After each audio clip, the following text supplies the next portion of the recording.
hit this button here, so hopefully I don't have to look away if I just keep it like that. Yeah, man. How you doing, John Pate? I'm good. How are you, Joe? What are you doing your day off besides podcast?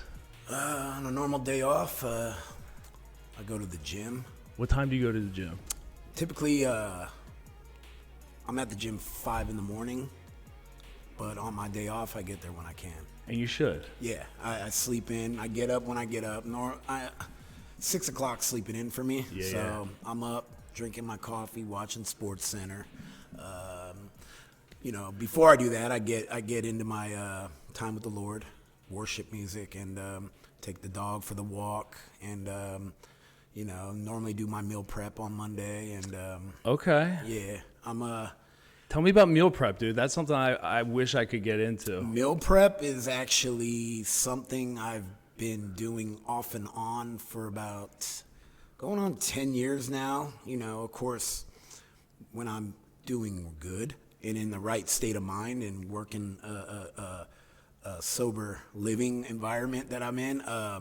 But yeah, typically, I'm prepping ground turkey, boneless, skinless chicken breasts. I'm getting to, this is the winter, so I like to bulk up during the winter, so I eat a lot of more red meat, a lot of more like red potatoes, rice, vegetables, avocado, and it makes my life a lot easier, when I have things meal prepped. I get it and go, it's there. I can't say, oh, I'm going to go get a burger, which I do once a week, and I cheat. And when I cheat big, I'll eat a 20-inch cheesesteak on a cheat day, no problem, hands down. But meal prepping just, it keeps me disciplined. And Discipline equals freedom, doesn't it? it does. When did you find out that when did you key into, if I'm locked into routines, everything's better? Because I have a feeling that's something you've come to realize. Yeah, so for me, routines have been key in staying off the streets, staying in a good state of mind. And you're not alone with that, John. I think No. there's a lot of people who are running around on the streets, just lost in their job or their house and their relationships, and they're like a set of good, solid, healthy routines away from getting a really nice base. So right. I mean, working out for me, I've completely transformed a heroin addiction to a gym addiction, which is healthy, but I would say I'm not obsessed to the point where I'm making working out my life, but it's part of my routine. It keeps me grounded. It keeps my anxiety levels down. It just gets me going for the day, and that's why I like to get in the gym at 5 a.m. Starts the day off right. I agree. I get it. I'm energized. I'm pumped. I'm ready. To, Ephesians 6 is real big for me, putting on that full armor of God. And I remember when I was in Liberty Ministries, I had a resident assistant who really challenged me and gave me different books out of the Bible to read. And he would have me memorize Bible verses out of that book and then come back and give a summary. And I remember this was the first time I ever read the Bible, and so it was a little difficult to understand when I'm, first reading it. It's like, wow, this is kind of like Chinese to me. But I remember I was reading and I came across Ephesians 6, and it was when I read the book of Ephesians, it was when I read that full armor of God, it didn't really click to me. But then when I came back and had the summary and told him a brief summary of what I got out of it, he goes, do you see why I have you memorize these Bible verses? Do you remember what you got out of it? What the summary was? The Ephesians? Yeah. It's literally preparing yourself, man, for war. Every day. It's like literally. So when I get up in the morning, I'm putting on my gym gear and I'm getting ready to go. It's literally as I'm putting on my socks and I'm putting on my shirt and my pants and I'm getting ready to get dressed. It's literally, I'm envisioning myself putting on that full armor of God. And it keeps me prepared, through the day, because those fiery arrows that Satan throws come at all shapes, sizes, and different angles. And you don't see them coming. Yeah, there's not a day you can take off, and that's why those routines matter, because I'll relate this back to sales, just because in in my weird way, it just popped in my head. As a young salesperson, I learned that if I could get back on the path, like if somebody knocked me off the path, I'm doing my thing, and they do some cockamamie question, or they whatever, they change the subject, or they walk away. Right.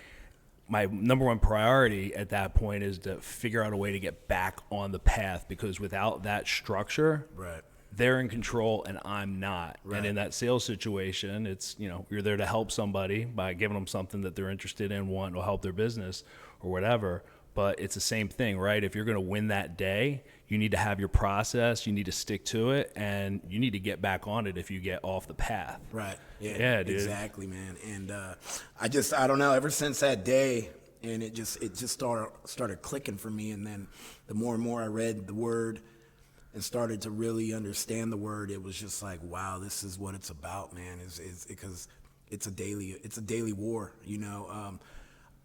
when I lay down at night, I literally am exhausted. My day is a battle. It's a battle being trying to do the right thing, trying not to go back to the old behaviors as a heroin addict. And I would say the battle does get easier, but the war is never over, and it's a daily fight. Daily, right? Daily. So you mentioned it a couple times. It says, how far back do you want to go with your life before your redemption, or I don't know what you want to call it, if that's even the right word. So, I mean, we could start, I would say 2012. Okay. I was released, little brief history. I'm from Northern California, right in the San Francisco Bay Area. I was released from prison in 2012. Okay. And I went directly into a Salvation Army program because I knew if I would have just hit the streets. What's a Salvation Army program? So a Salvation Army program is a Christian-based, faith-based residential program. Okay. It's 6 months to a year. And it's biblical. It's, you work there, you don't get paid nothing. You're literally working in the warehouse, separating donations from all the donors, from furniture to clothing, and it's an 8-hour, it's one of the most humblingest jobs you'll ever have. And they do use a 12-step program in it, NAAA, and but it's definitely, I guess, it works only if you work it, Like anything else, right? Like anything else. And, things went great for that. I did a year there, actually. And Cool. I did a year, got out, and was doing everything I needed to do, my recovery meetings. I found a church. I was staying connected with the program. Were you still in California? You were here? Still in California. Okay. This was 2013 Okay. I left the program. Yep. And things were okay. Things were good. They probably they cut you out after a year, right? They want after you a out. year, it's like, okay, it's time to go. Okay. Fly from the nest. Which is healthy, yeah. And everything was great. And then what my patterns were before. Normally, I would get some time under my belt, and I would get complacent. I would fall. You mean get some time, like some time sober? Yeah. Okay. So I'd had about a year at this time, and I started to stop going to my meetings. I stopped going to church. I stopped praying. I got distant from God. And before you know it, I'm messing around with females, and one thing leads to another, drugs, and then next thing you know, everything that I worked so hard to gain within those 2 years was gone in 6 months.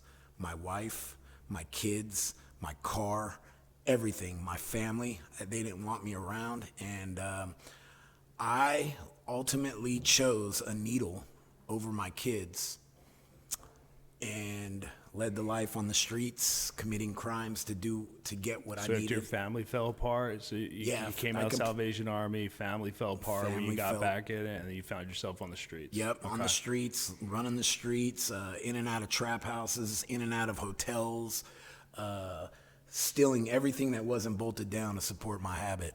And, I got off paperwork, and quickly within 6 months, I was back on it. Back in and out of the county. There was a time when I couldn't even get 2-3 months out before I was back in handcuffs and back in jail. And crazy part is, so you're probably wondering, I'm in California at this time. How the heck did you end up in PA? I always wondered that. Yeah. So it's interesting. I had met a woman that was from Bucks County out here at a concert out in California. Okay. We hit it off, kind of exchanged information, had this little long distance thing going, and I would get out of jail, and she was actually taking care of me while I was locked up, putting money on my books, and and then this last time, it was 2015. I got out of the county. I called her, and she said, "I'm gonna buy you an air flight. You come live with me."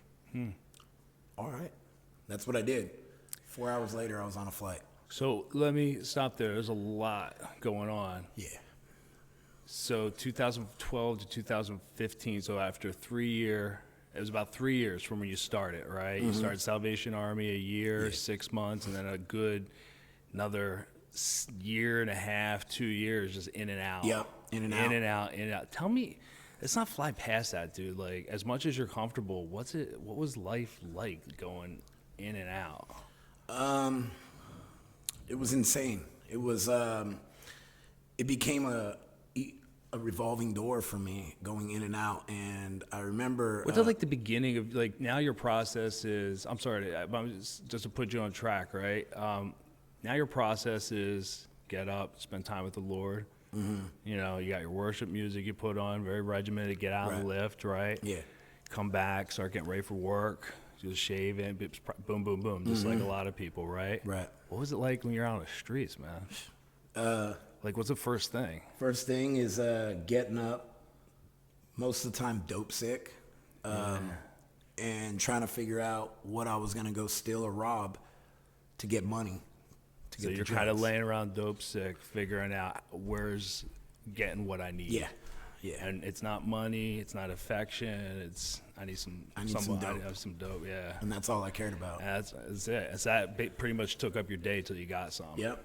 Yeah, and it was stressful, Yeah, man. Trying to commit crimes, and and it gets to a point where you don't want to feel like that no more, and you'll do whatever it takes. You know what I mean? You will hurt somebody. You will do things that you typically wouldn't do in the right state of mind. When did you recognize that it was your emotions more than your addiction, the emotions fueling the addiction, rather than you were just because addicts aren't fucked up people. They're people with fucked up things going on in their head, right? Or they're sick, you know what I mean? Like, when did you figure that out?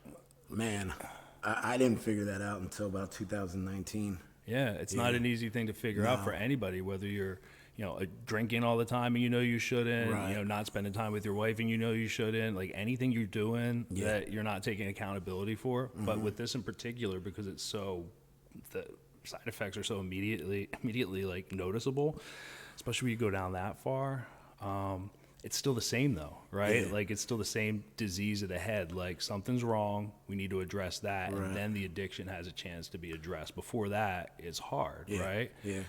So like, when I picture somebody out on the streets like that, I have a lot more empathy than I ever did, having kind of come to the realization of how strong the mind is and how strong our emotions are, and the actual needs of people. It's so much easier to have empathy for the situation, and just like pull for somebody, right? So, but you were running around just caught in that cycle, and it wasn't anything other than something was here you need to get right. It sounds like in 2019 something clicked. Well, we don't need to race forward too fast, man. I know we're all the way back in 2015, right? But like, what clicked? I'm curious. Like, well, I mean, no, something didn't really click. So let me just get back into, okay. So I came out here.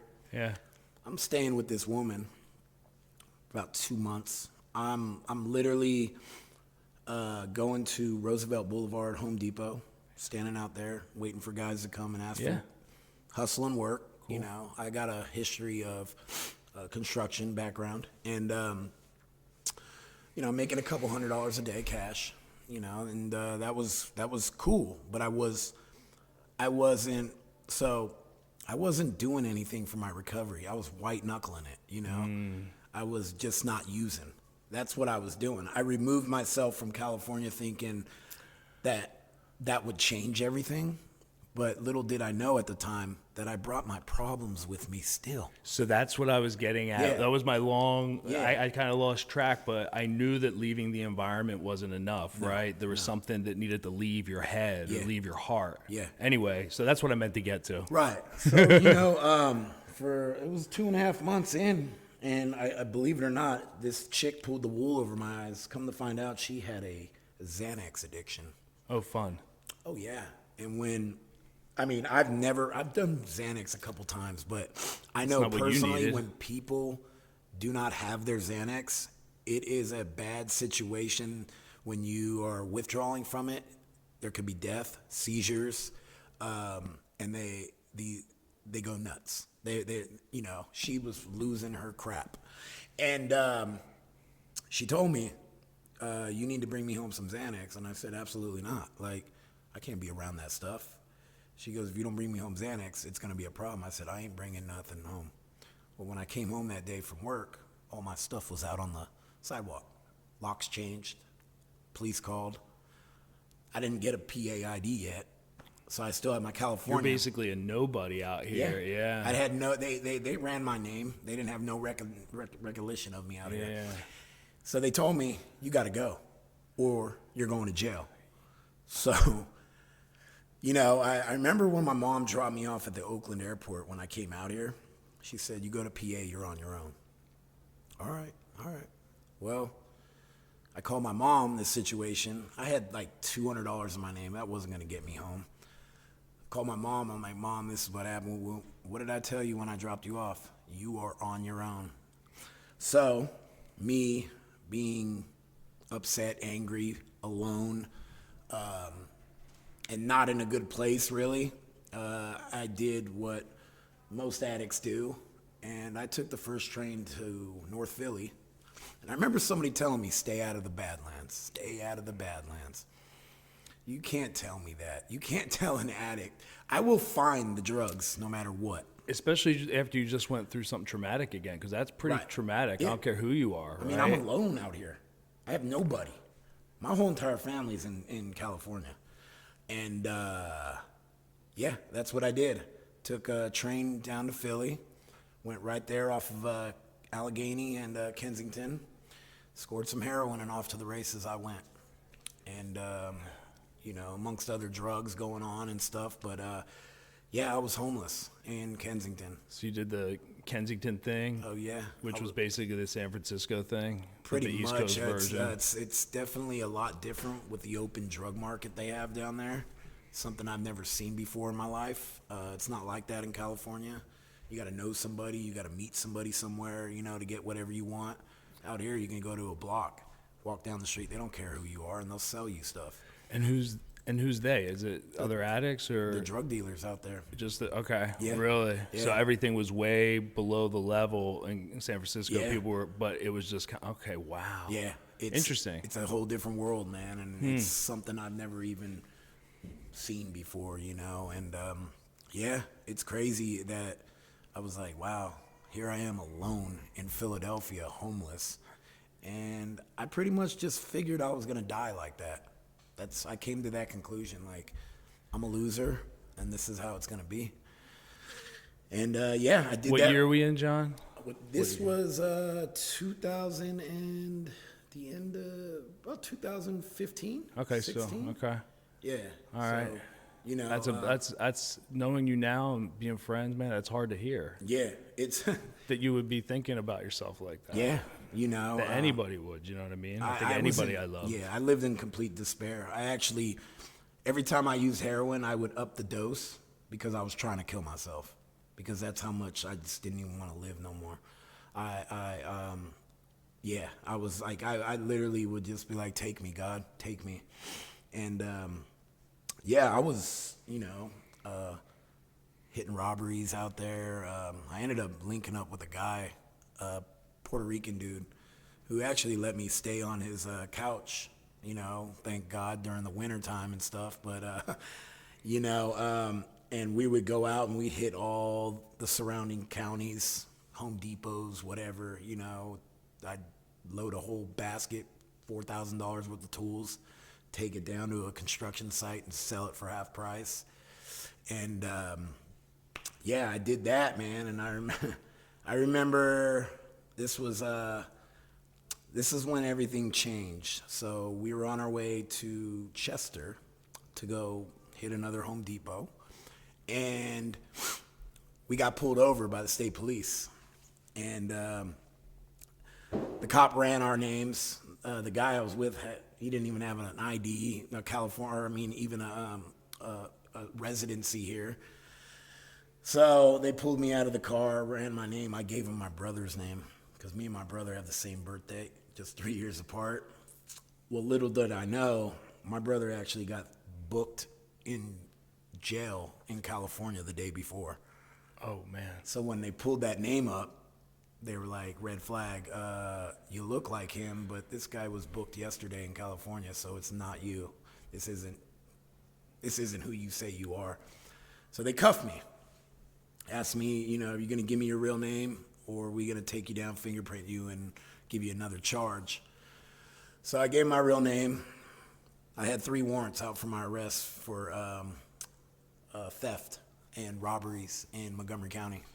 And I remember that day I was sitting on the front of the cop car in handcuffs, and I knew it. I had this overwhelming feeling that this was God saving my life. I was going to say, you either found it out later or you knew, but you knew then that there was a reason your brother, it's a shame that he got booked or whatever, but that all had to that was, okay. And I'm like, I remember looking up and just saying thank you, because the life on the streets was so stressful and it was just horrible. So that got off you the streets. Were you just happy to get off the streets and into jail at that point? I was like, thank you, God.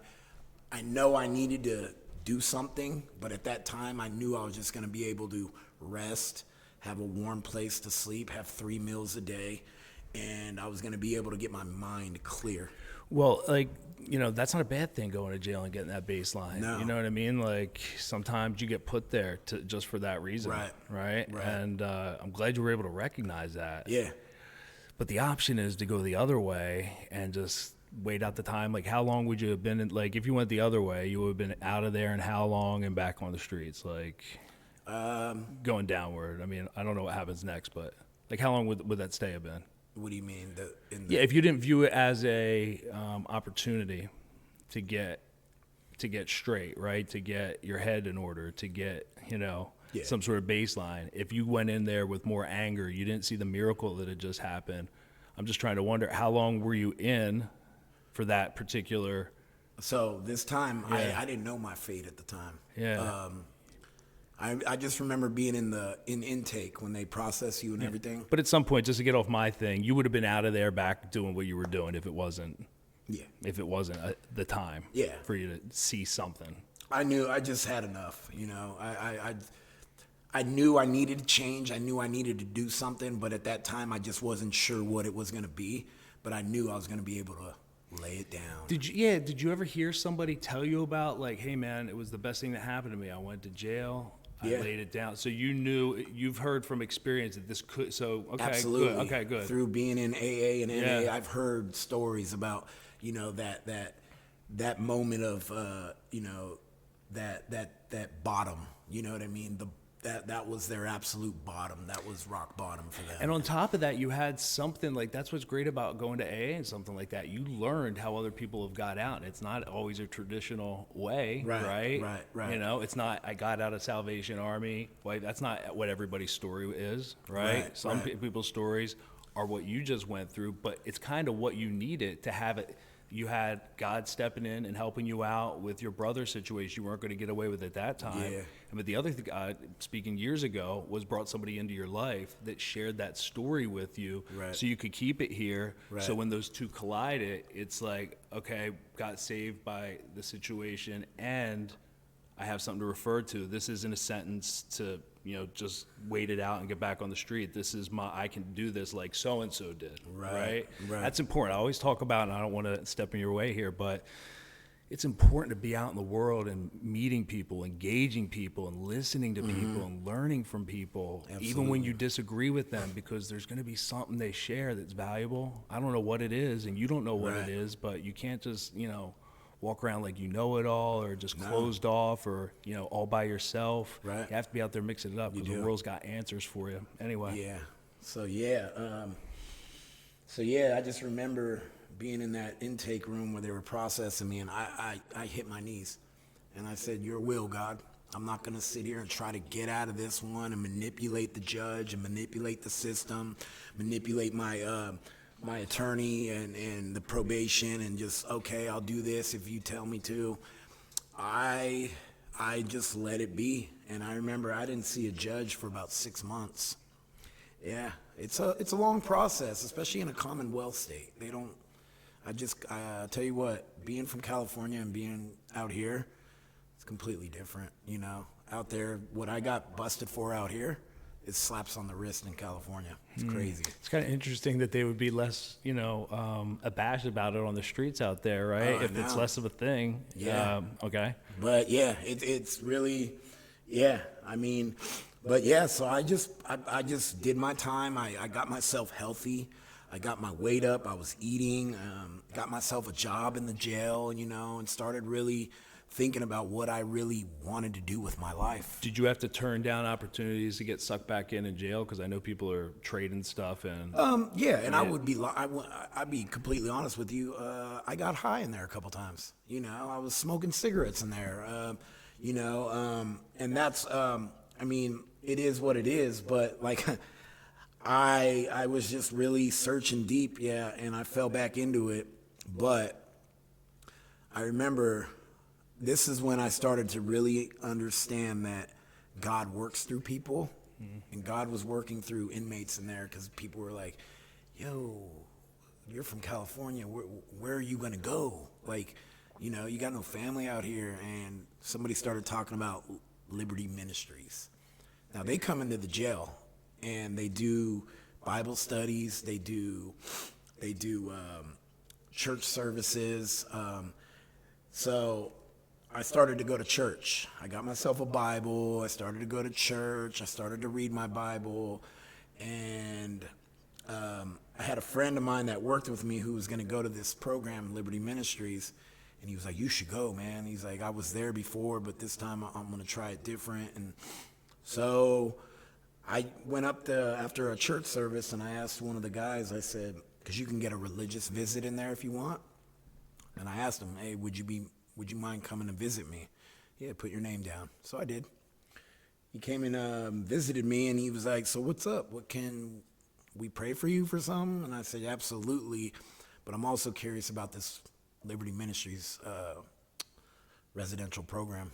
And he gave me an application. He said, "Now listen, fill this application out thorough." Okay. And I remember it took me 2 days to fill this thing out. And I didn't realize it at the time, but they really, when they get those applications, they literally psychoanalyze them. They break them down. They want to see that you're not blaming others for your problems. You're taking responsibility for your actions. Any kind of blaming of others, they'll turn you down. They want to know that you're actually ready to change.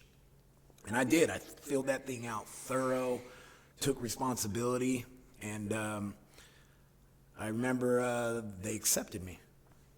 And I still had to I ended up getting sentenced to an 11 and a half, 23-month sentence.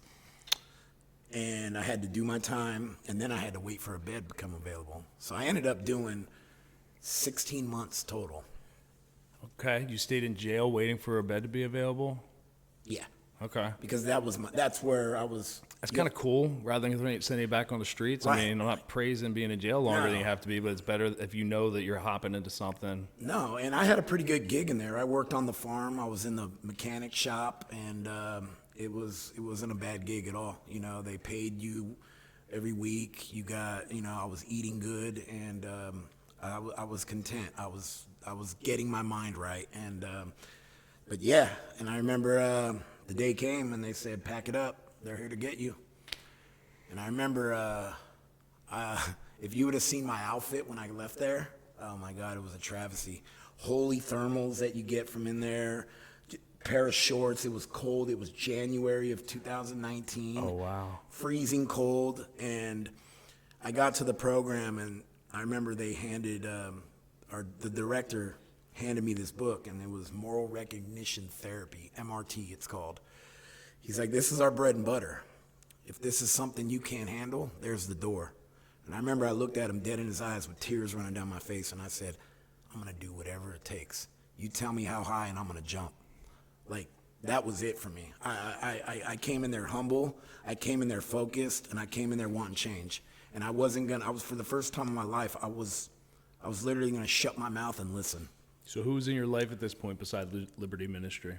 My mom had been, she would call me on the phone, or I'd call her on the phone, and she was putting money on my books, and, so I was talking to my mom, but that was pretty much it, and then Liberty Ministries. So once, I didn't know really anybody out here. And, but yeah, I tell you what, I took advantage of this program, man. I did whatever they did. I bit my tongue, and things started to click slowly but surely, man. And through the MRT, recognizing my criminal patterns and my addictive thinking and my bad attitudes, and learning how to change those. And really just the whole book breaks down like it's all they give you set goals for yourself.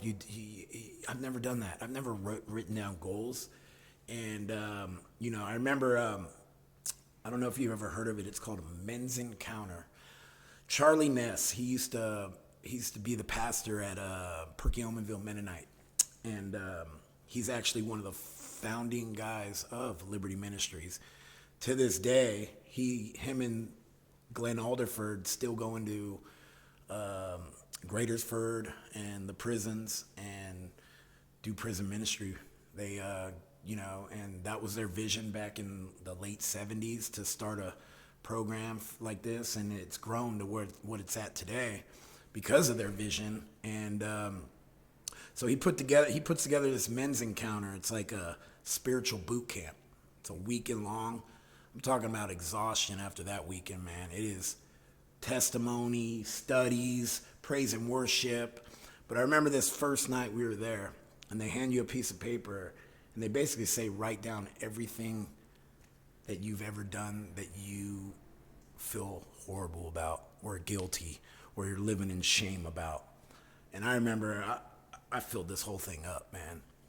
And they had us go up there and nail this piece of paper to the cross. And I'm like, I'm thinking like, what is this? And so we go back, and he's like, all right, guys, have a good night. We'll see you tomorrow. And I'm like, what? Like, what is this supposed to be? So the next day we come back, and he's like, go find your paper. So I'm like, man, I don't know where the heck he's like, just grab one. So I remember I grabbed one. He's like, don't open your paper yet. So when we sat down, everybody got their paper. There was about 60 guys in there. And you open up the paper, and it said, you are a child of God. I died for your sins. You are forgiven, my son. Tears. Literally. Bawling like a little baby. It's powerful. It was. You were expecting to get smacked again. Wow. It was a pivotal moment in my walk with the Lord. That's powerful. Yeah. Like, completely changed my whole walk. Like, from that moment on. Like, I felt spiritual growth from that point. I didn't live in shame. I didn't live in guilt no more. It kind of like, I always had a hard time forgiving myself, which I still kind of struggled with that after that moment. But I remember it just got a little bit easier to handle, and it got easier and easier. And ultimately I learned to forgive myself. Yeah. That's powerful, dude, that they did that. So MRT, something. Moral recognition therapy. Moral recognition. I had the recognition therapy, moral recognition therapy. And a lot of writing, a lot of accountability, holding yourself accountable, being organized, and then they cap it off with that. Yeah. Was that the end of it? Was No, that the I week? mean, Okay. that was only, what, 4 months into me being in the program. Okay. So, you know, the program went on. I graduated the MRT program. Okay. So when you graduate the MRT program, because at the time you're actually working at the thrift store. That's your job. They give you that job when you get out. And so when you graduate the MRT program, now you have the option to look for an outside job, pending the okay from the director. You know, it's got to be an approved job. That you know, it's got to be on the books. It can't be like this cash job or whatever. So I was actually contemplating going back into my field, which is working at ready mix plants, rock quarries, asphalt plants. I was a mechanic welder. Mm-hmm. Had a mentor at the time that was gonna give me. He knew the owner of this one in Perkiomenville. He said, "You got a job. Just let me know when you can start." And that's what I was gonna do. So, I've always had a niche for cutting hair. I was cutting guys' hair at the program in the basement. People were telling me, "You a barber?" I'm like, "Nah, I just do this for fun and help people out, you know, make a few bucks here and there, you know. Man, you got a nice touch, you know, and I'm like, yeah, whatever." Director seen one of my haircuts, and they were nothing fancy, nothing that I'm doing now. It's just basic number 2 skin fade. That's a pretty nice haircut. And then he's like, I know a guy that's going to be coming back to talk to you. He went through the program a few years before you and offered a barber apprenticeship. You might want to think about this. Nah, I got a job at the quarry, man, you know. And I remember this was actually prior to me graduating MRT. So Phil came, Rybleski, who is the owner. We both know Phil. Yeah, so we both know Phil. Yeah. Just set it up a little bit. Like, I don't know who Phil is. You know what I mean? For the Who, people, you? yeah, you know what I mean. So for the people who are listening to this who don't know who Phil is, just right. pretend I don't know who Phil is. So yeah, Phil, I love you, by the way. This is an awesome story. So he said he knows a guy that's coming in and he's gonna talk to you guys and offer a barber apprenticeship. And I'm like, all right, cool. So the guy came one night. I'd never met him before. I've seen him on the Liberty Ministries videos and stuff. And cool. Yeah, the man talked to us and he gave his testimony. Phil Rybleski, the owner of Counterculture. Yeah. So he's pretty engaged in Liberty. He's not just passing by. So no. He went through it. He's on the videos. Yeah. He's putting in time. His vision was always to come back and offer and get a guy from Liberty, because that's what was offered to him. You know, he started at Sal's and he was in Liberty, and Sal took him in as his first apprentice, and that's what he wanted to give back. And so as Phil's saying his testimony, it's almost like I'm hearing this man talk. The similarities are like, I'm like, wow, this dude's got a similar story to me. And I'm sitting there, and I'm like, I really felt like God slapped me in the back of my head. He was like, "You dummy. Like, speak up." Because he asked, who is anybody interested? So I raised my hand, and I said, "Yeah, this is what I've been doing. I've been pretty much cutting since I was 13, you know, in prison, in programs." And he goes, "Let's talk afterwards." So we went and talked, and he was just talking to me about, you know, something, you know, he's like, "This is, you know, if this is something you really want to do, you know, why don't you just pray on it? Take my number down. We'll be in contact." And that's what I did. I prayed on it. And I remember I called Phil one day, and he was in Royersford managing a shop there at the time. So he was getting ready to open Phoenixville with Sal. So I went to the barbershop, talked to him, kind of seeing if I can visualize myself cutting in a barbershop. And so I remember going in the bathroom, and in the bathroom at Sal's barbershop, there's inspirational quotes all over the wall, from Tupac to Walmart, the owner of Walmart, to Rocky, you know, just all over, you know, and I'm feeling the inspiration. So I come out of the bathroom and Phil's like, "So what's up, man? What do you think?" I said, "I'm all in." I just took that leap of faith right there. Didn't know if I could even be a barber.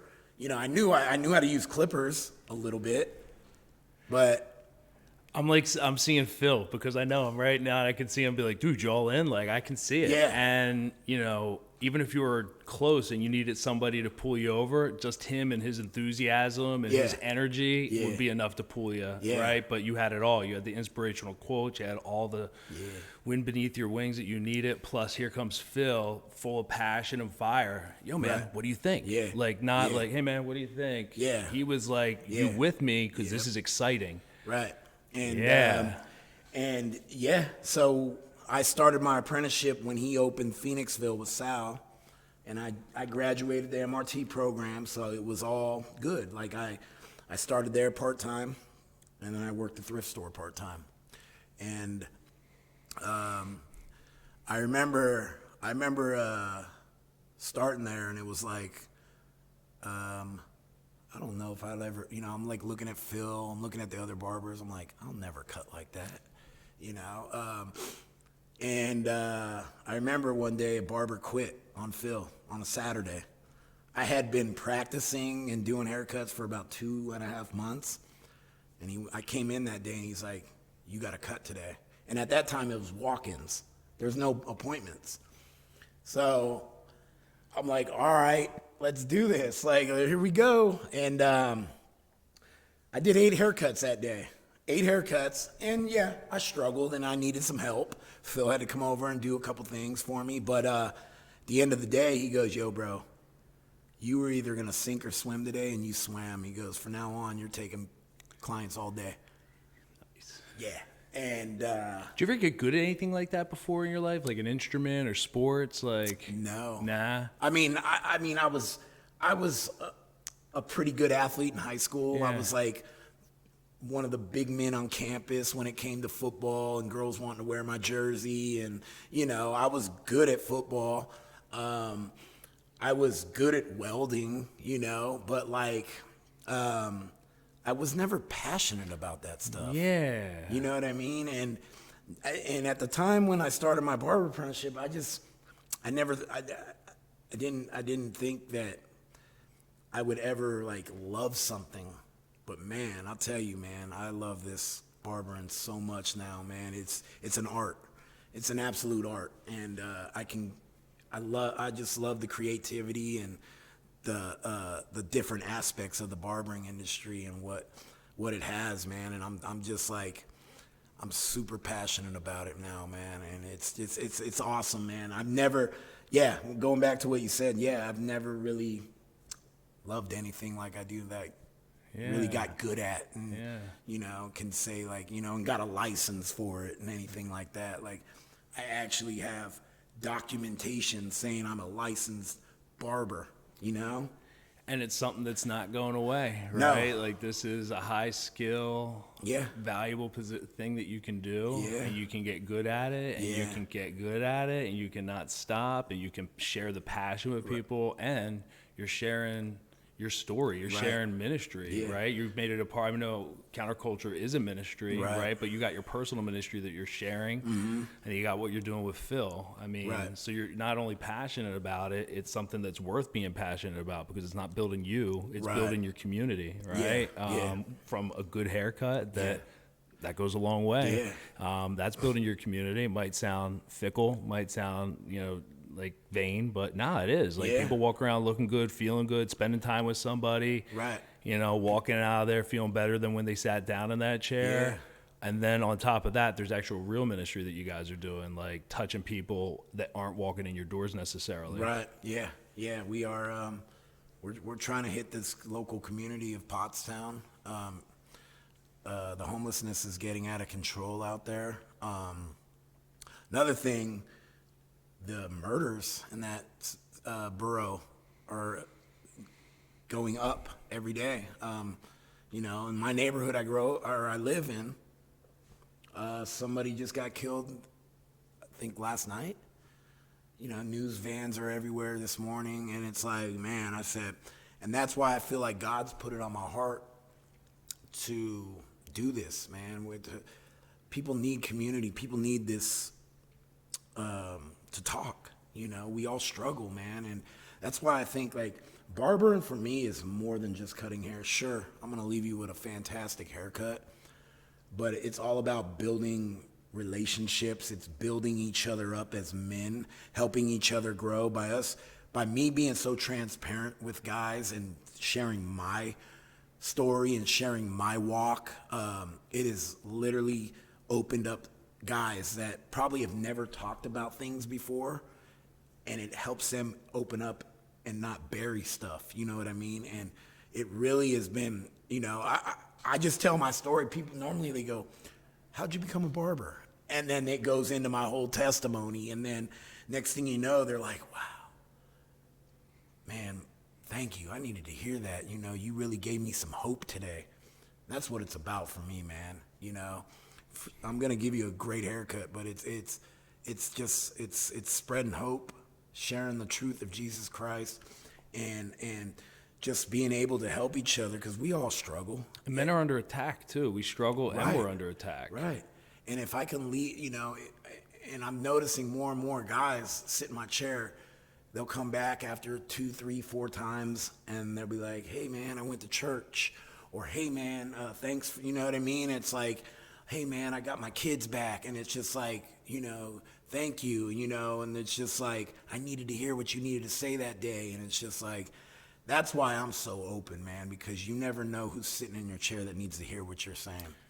No, man, it's vitally important, because it goes back to the connection I made between the guy at the Salvation Army who shared with you getting locked up was a benefit. You needed that point of reference, and by you sharing your story, it gives people a point of reference. You know, no matter what it is, it's probably something completely different for everybody. Right. But because you're so authentic about it, you're able to touch them. It's not just surface, right? Like, you're going to strike a chord within them, and whatever it is, then they can go to move it, because before it wasn't vibrating. Whatever chord you struck, it was just sitting there dead, numbed out by Bud Light or whatever, right? Like, just by disassociating from the whole situation, and it's just a dead chord, never resonated. But because you were authentic, it couldn't help but resonate. Right. You just got in there with your words, ding, and they had to respond. And I know that feeling, because I've been to the men's group for the past year, and it's been being around people that aren't like me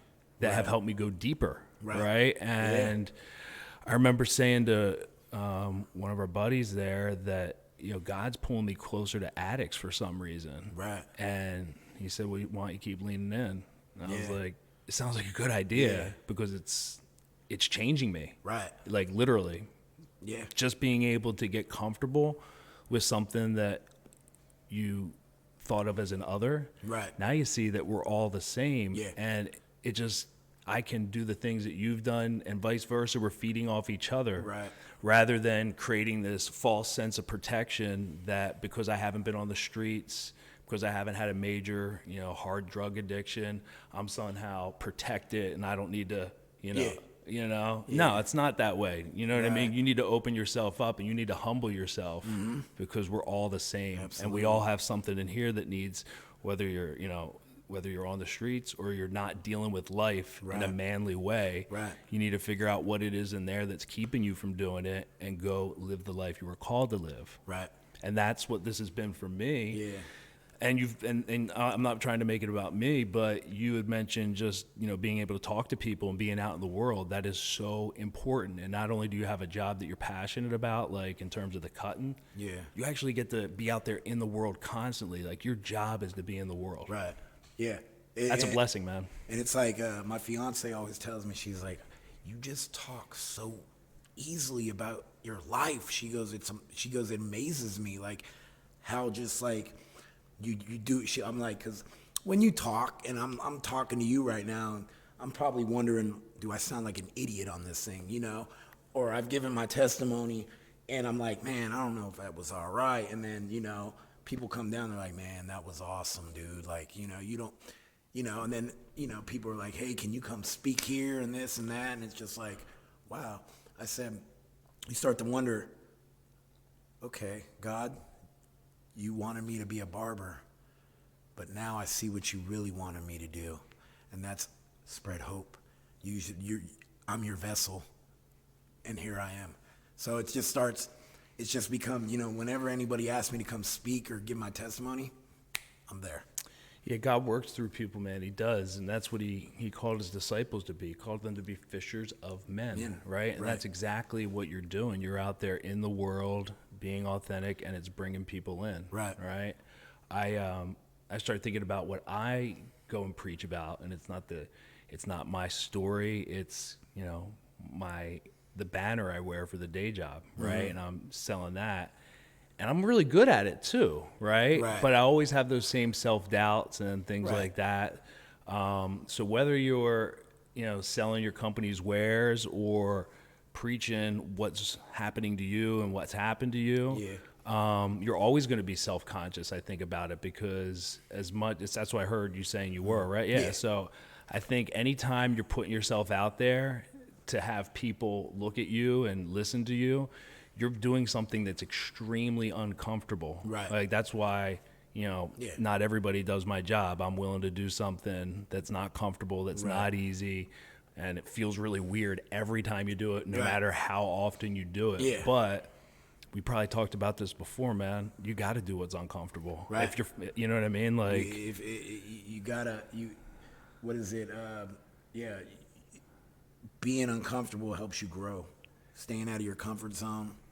So routines help you stay in a good pattern, but you got to build that discomfort into the routines. Like, I run every day because I hate it, right? Like, I don't like it, but I know that if I don't test myself like that, there's a test down the road that day that I'm going to just, not take as seriously, right? Or I'm going to be able to use, I hadn't run today, so maybe I don't do that, or I just don't have something that I get from facing that challenge. Right. I'm not like cheering myself. I'm not, excited that, hey, I ran today, but I know that it's doing something to my brain and my mentality because I don't want to do it. It sucks, especially when it's cold, especially when your feet are hurting, but you have to keep doing it.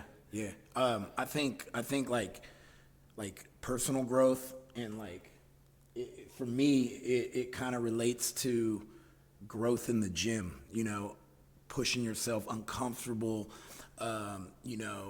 uncomfortability in the gym, pushing yourself to go harder or higher weight. And, and you gotta continuously trick the muscles to get them to grow, and for me, it's the same aspect in life. Wow, man. Exactly. Yeah, man. To go have that conversation you didn't want to have. Right. Uncomfortable conversations suck. But if you have it, you might only been benching 55 pounds that one day, but that uncomfortable conversation just happened. The next day it's 65 and the conversation went better. People's relationships start to get healed. But sometimes it takes the physical to get you into that spiritual, mental relationship side of things. Yeah. So that's how I kind of look at it, you know what I mean?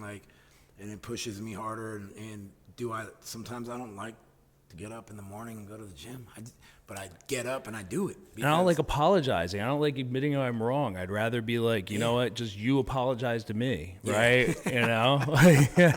But that's not how it works. Like, the run's not going to happen for you. The weight's not going to lift itself. It ain't going to lift itself. You're not going to hit that goal unless you spend the next 6 months eating right, sleeping right, and training your body to get there. And you're not going to have that relationship unless you have the tough conversations, completely be humble and totally accountable for everything happening, and not pass the buck because the weight's not lifting itself. Right.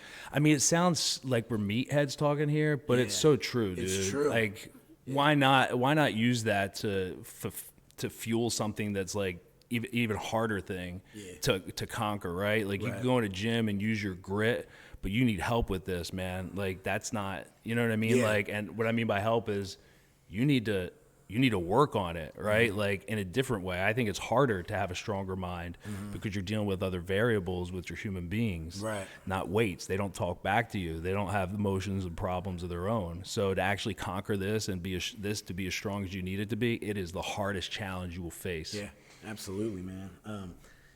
I mean, I struggle on a daily, Likewise, man. And it's my struggles get easier now because I have things I do for what I need to do for my recovery and for, everything I got going on in my life. And but man, I fall flat on my face. And you're supposed to struggle and fall. But the difference between now and then is I don't fall backwards, I fall forward. You have a process to go back to. I learn from those experiences. I see I see the test thrown at me.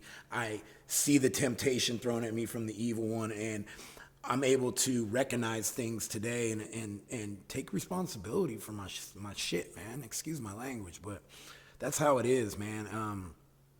So yeah, it's just like before I would bury everything. I wouldn't talk, and that's a bad place for me.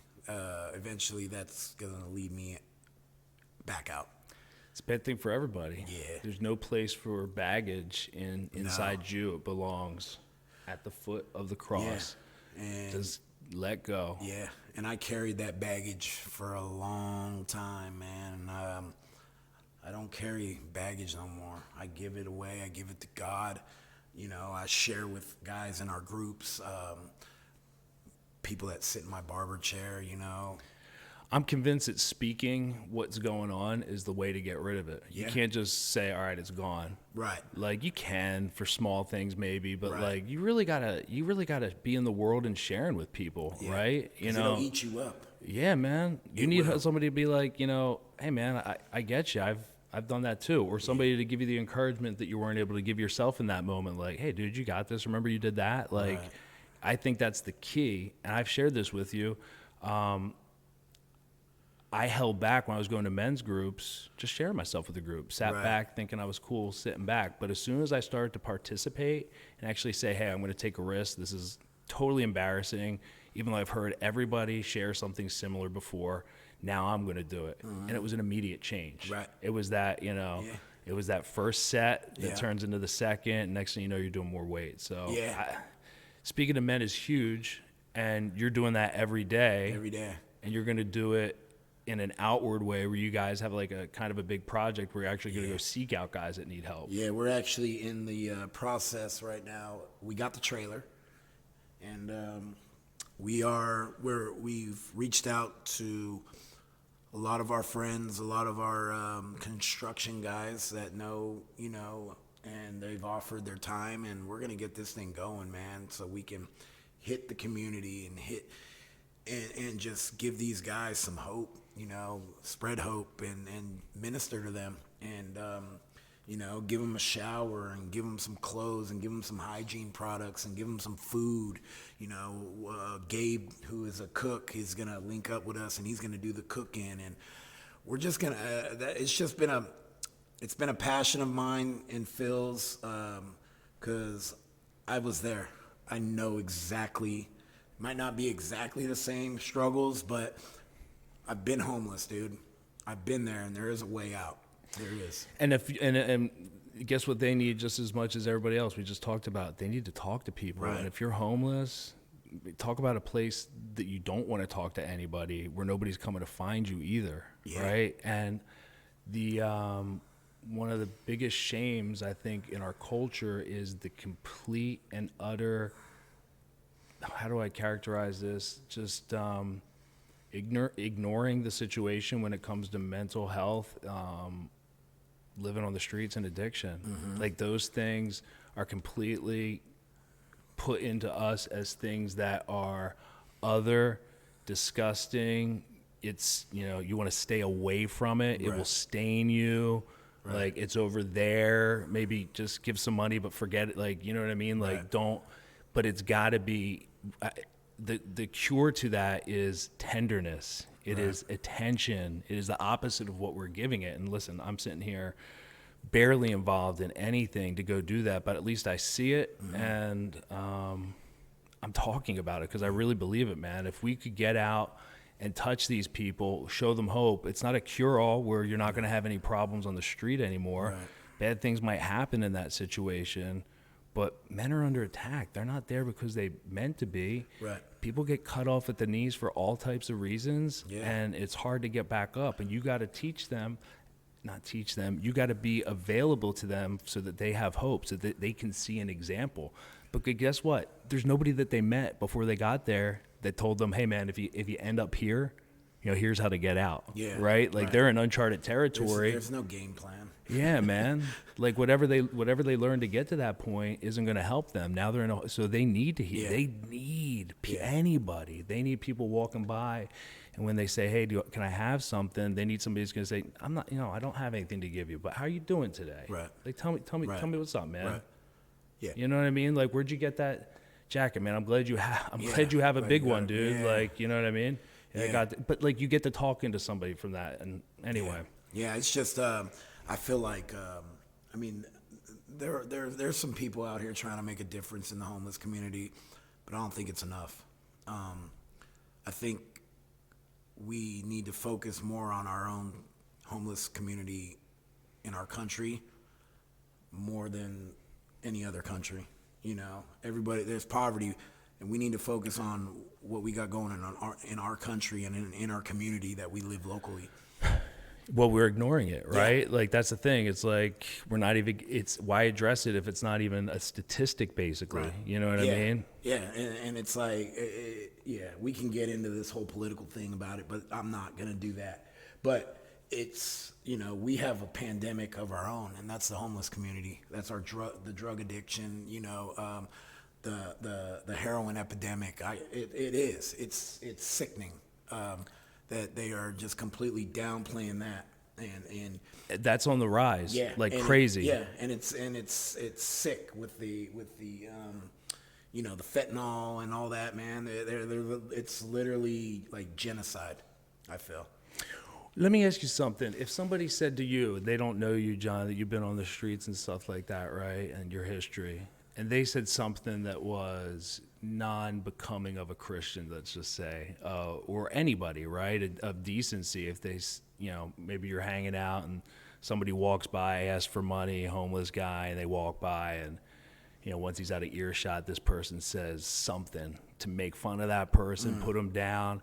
How does that impact you today? And I'm not saying you should be saying something right then and there, right. But like that's out there, right? And that's what I'm talking about. There's an opportunity to change those people too. Maybe it's not saying anything. I'm just like, does that happen? Has that? Yeah.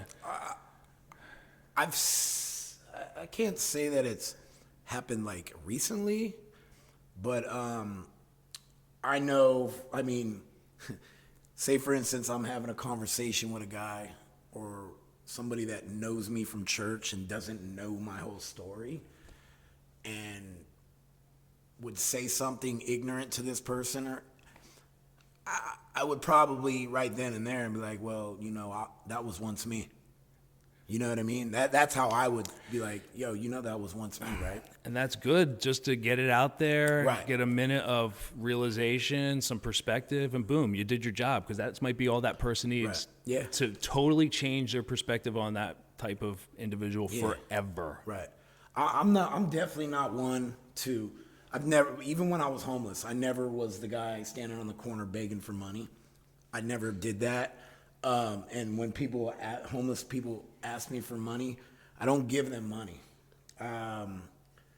And I don't even give them the, like, yo, you want some food? I don't even give them that option either. I go and get them food without them even knowing, and then bring it back to them, or I've done that with, so we linked up with a homeless shelter in Pottstown called Living in Faith. What's it called? Living in Faith. I forgot the name of it, but anyways, I cut this one guy, and I seen him walking down North Charlotte Street one night, and I pulled over, and I'm like, what's up? And he looked, and he goes, oh, what's up, man?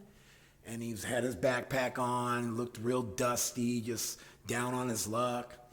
And I said, get in the car, man. And I took him right down to Mike's Brick Oven Pizza. I said, order whatever you want, Got him a cheesesteak, whatever. I said, dude, I can feed you, bro, but I'm not going to give you $1 because, I know what that dollar is going to feed. And the guy was really grateful for that. He goes, man, thank you. He goes, thank you. I've been starving for the last 2 days. That's what I do, man. And just because I have there's a special place in my heart for homeless people because I've been there, but yeah, it's just There's a reason there's a lot of homeless people, dude, is because there's a lot of guys one bad situation away from being there. Mm-hmm. You know, so I think we can all relate. I know. To be completely honest with you, it's not far away from me if I decided to go back down that path. And I've seen everything that I've ever worked hard for literally get thrown right down the toilet in a matter of freaking 2 bad decisions.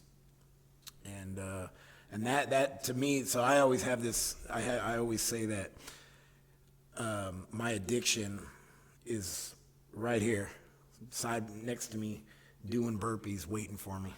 It's waiting for me. It's that's how cunning and baffling that addiction is. But the things I do for my recovery, the things I do now, and the place that I'm in today, there's no desire to even let myself get to that point ever again. Say that again, man. What's your addiction doing while you're going throughout your day?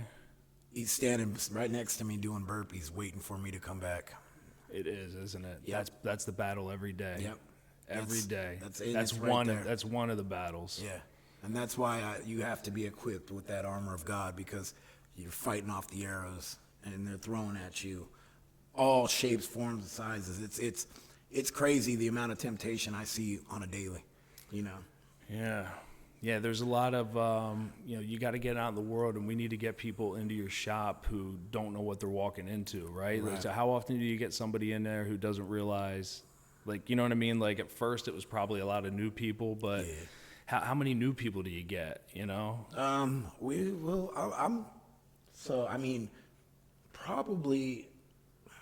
seeing new people, me personally. Yeah. But there are more and more newer people that the other barbers are meeting and getting the cut because, I'm almost to 100% capacity in my book. So, there might be a new guy sneaking in between, right. but I have the opportunity to minister to these people and spread the hope and let them know what we're doing.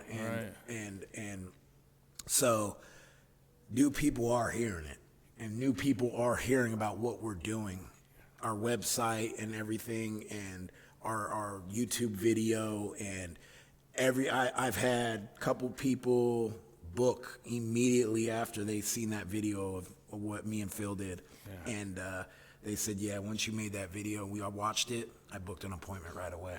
Yeah. And that's pretty awesome. That's God sending people into our doors. And that's why I think being transparent and open and just willing to share your story it's really hitting people, and they're really interested to work on themselves and try to figure, because we're struggling. We are, man. Men are under attack. The addiction epidemic is absolutely out of control. Yeah. The number of addicted people living on the streets is growing and rising. Yeah. Deaths from drug overdose, this fentanyl thing is unbelievable, like you said. I mean, it's one of those things where I just know in the very generalist terms how bad it is. But again, thank God that you're out there touching it, because now more people are going to hear about it, and hopefully more people open up. Right. So this isn't bad people. These are broken people. Yeah. Just a little bit more than you today. Right. Mm-hmm. And I can't think of a better way to do a ministry than to go into the worst places, right? Like, not sugarcoating anything. Mm-hmm. You're going right to the people who are being ignored. Yeah. So we're going right. We're right in the trenches, man. We got to hit the trenches. We got to go right at the heart of the battlefield, man, and really get to these people and just show them some love. You got to they got to see what their demons next to them doing burpees, right? And they got to know that they can outwork that. They can, yeah. What else did you want to talk about today, man? This was a pretty powerful conversation. It was.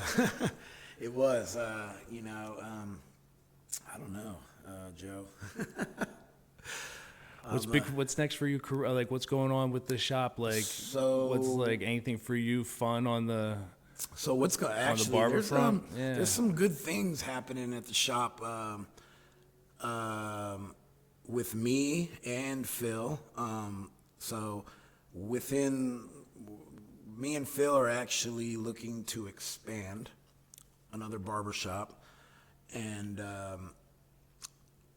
I'm feeling led to open one in the Pottstown area. As many barbershops that they have out there, I just feel like our barbershop is unique. You don't. This is a very unique barbershop. You don't. It's not the hood shop. It's not the, it's just a place where you can come and feel comfortable with, regardless of who you are. And It's God's family shop, yes, man. It's everybody's welcome in there, from yes. the dad who's quote unquote got it all together, but the church dad who's bringing his 3 sons in, to one of the guys that's maybe recently off the streets that you guys are helping out, right? Yeah. To somebody, I don't know, that's in the like a hood shop guy, Yeah, right? You know what I right. mean? Maybe he loves the haircut and he comes in there and he loves he loves the vibe, because Right, it's not right. the hood vibe, right? Right. He senses something different. Right. That's who it's for. It's for everybody. Right. I've seen the pictures. Yeah. I've been in there. Yeah, it is. It's and not to say we just talk strictly about Christ. We talk about everything. Yeah. Whatever, from sports to whatever, but it's I feel like our barbershop is very diverse in a unique place for people to come and just feel comfortable. Come as you are, but leave looking spectacular, man. You know what I mean? Like, and with everything else that me and Phil have been talking about, we're really focused on really turning this into a residential program, man, and literally having some kind of funding to where people get released from prison to us, and they're able to live in the building, and learn a trade. And if they want to be a barber, there's still some things we need to work out, like, because not everybody wants to cut hair, not everybody can cut hair, so Not everybody's going to work out, right? People are going to Right. come with you and mess up big time. Like, Yeah. and where I'm going with when I was thinking of that is that's why you got to train yourself to do the uncomfortable things, because you'll stop helping people at like a really good level. Don't get me wrong, but you're not called to get to a certain level and stop. Right. You're called to keep going. And if it's to open up your doors in a bigger way, to start bringing people literally, like, you got to do it. And guess what? You better be used to going through crap, because that's not going to be easy. Right. So yeah, But somebody needs to do it, right? Like, Yeah.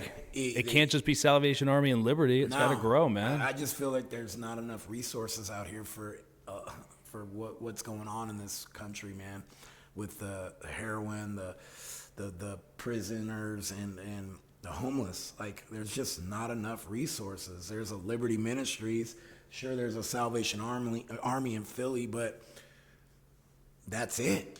Like, really, you don't hear, like, everybody's like, there's nothing out there. You get, guys get released to a recovery home, and half of these recovery homes they're using drugs in, and they literally are off to fend for themselves. They got to find a job on their own. They got to pay the rent immediately, and it's like, how do you expect people to get ahead when they have nothing?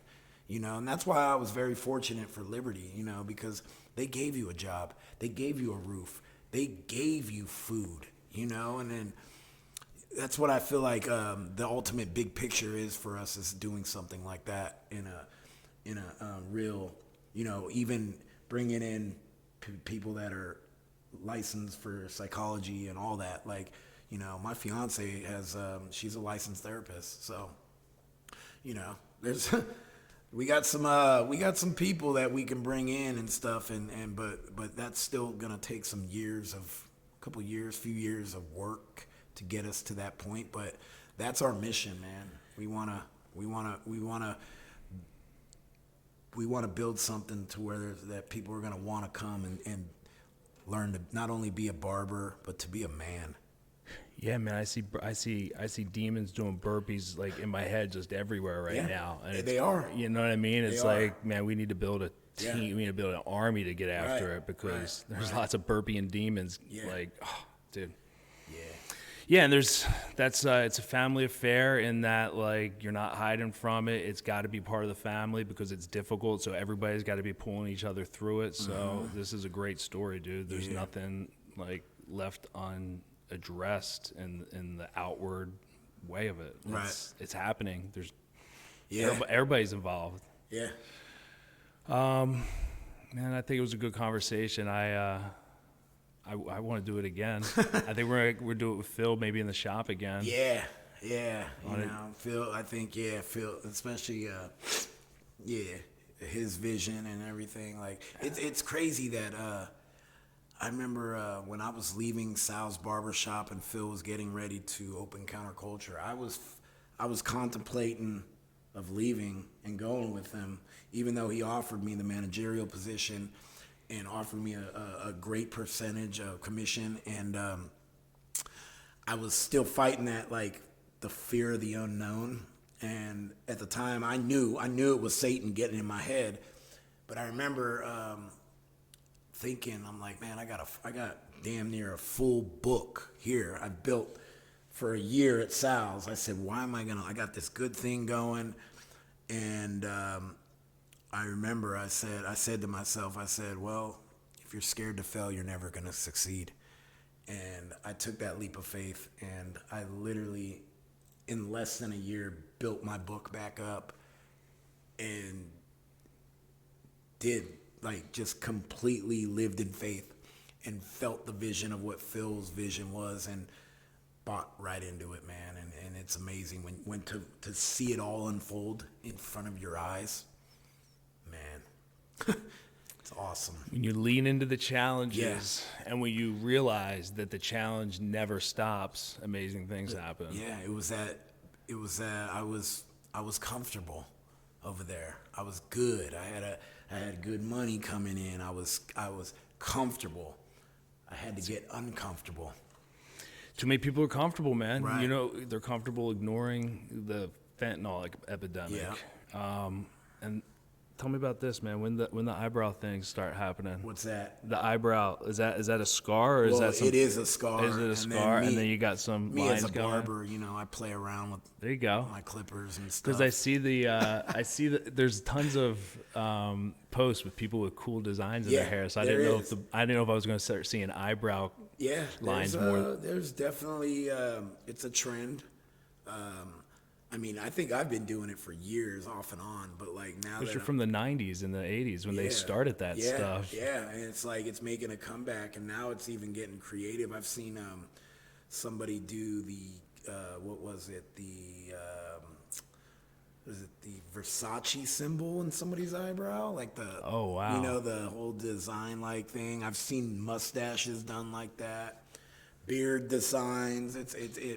It's literally like this barber industry is literally like it's like taking a whole new jump, man. Yeah, dude, leave us with one thing that people don't know about the barber industry. It would just blow their mind that is actually going on there. Like, you know what I mean? Like something that they wouldn't realize was so cool and unique and not like, down the path, cutting hair, talking to people. Like, is there anything going on culture-wise? I mean, a lot of people are really blown away at the fact that they have barber battles. So I'm actually going to be doing a barber battle and competing in the fade and beard sculpting in February up in Reading. It's a Berks County barber battle. 12 competitors, 5 categories, up on stage, 1,000 people in the audience, vendors. It's a good experience I've actually done 2 of them as a student and competed in student competitions, and it's actually it's a good way to get out of your comfort zone because you can cut hair in a barbershop no problem. When you got 500 to 1,000 people screaming and music playing and judges walking up and looking at your haircuts, it's pretty intense. So we got that coming up in February, and I'm representing Counterculture, and I'm really excited to put my skills to the test. I'll be going against 12 competitors from all different years experience. You know, we all have a license, but there's barbers that have been cutting for 15 years. There's barbers that have been cutting for 5 years. There's barbers that have been cutting for 10 years, you know. Do you know who your competition is? I have no idea. So I was gonna say, you got like posters of people up there, just like, you know what I mean? Like there's my competition. I mean, I'm I gonna have take an them idea. down. I do have an idea of like 2 of them, because the guy that's putting on the barber battle posted these guys on his story. Like, Does that get into your prep at all? Like, are you? no, actually, no. It probably would have about a year ago, but now I'm just like, I'm really confident in my skills, and you know, but I'd be lying to you if I said I ain't gonna be nervous up there on stage. Like, it's just that, it's like that, you know, championship game coming in against a rival of yours. You guys are playing, and there's adrenaline flowing. There's anticipation, but once you start cutting, that all goes out the door, and it's like tunnel vision, you know. And so I'm just excited to just get the experience, you know, and It's an adventure, try to man. bring home a trophy. That's an adventure. Yeah. That's a better adventure than the one before you started barbering, man. Yeah. That's a hell of an adventure, Yeah, dude. so I'm just really looking forward to it. And I got one of our young apprentices, Elijah. He's going to be doing the student competition. Nice. I was like, "You're doing this," like, and he's like, "Okay." He's like, "All right." Nice, dude. Yeah. I think I know that. I think I know the picture of Elijah. I'll have to meet him soon. Will I see him at church ever? No, he. I've seen him around though. I think. You might have seen him at the barbershop. Young, Okay. skinny Yeah, kid. the skinny guy, and Yeah. then there's And then TJ. TJ, that's right. I He's see TJ. He was there giving himself a cut when I was doing the last one Yeah, with yeah, Phil. yeah. I watch it afterwards. He's back there. Yeah. Yeah. So, I mean, yeah, we got some exciting things coming up, and yeah. That's an adventure, excited. dude. It is. Going out and doing that thing, standing with 12 people. Yeah. Like, you don't need to do that, but I'm telling you what, that's a ride. Yeah, it is. And, you know, like, I'm just trying to put my skills to the test. So I'm ready for it, though. I love you, man. Love you too, bro. Dude, this was awesome. I hope this was what you wanted. Yeah, absolutely. I wanted to tell you.